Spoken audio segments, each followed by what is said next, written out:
At a press conference held on Wednesday, the MDC of Rambrai-Jyrngam, Bajop Pyngrope, said that the 45 Garo villagers who were chased out of Tarabari village had tried to influence others who wanted to be with Meghalaya. The 45 include the 20% who were Gaonburahs or village heads who were receiving an honorarium from the Assam government and tried to influence the other 80% to go back to Assam.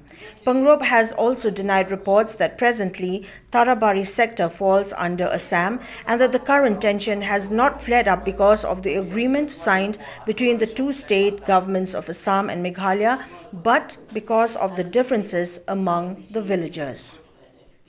Regarding the newspaper reports which have come up in certain media houses in the state of Meghalaya that all those villages in the Tarabari sector have been forcefully gone to Assam.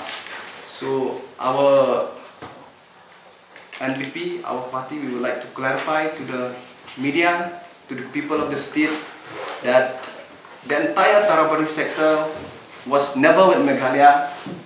They never voted in the MLA election or in the MDC election also or in the MP election also.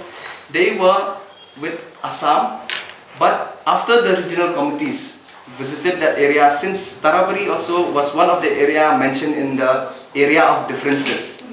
So since Tarabari is there in the area of differences, regional committees visited this Tarabari sector, and 80% of the people out there, mainly the Garos who are inhabiting those villages in the Tarabari sector, have opined and have voiced their opinion that they want to come to Meghalaya.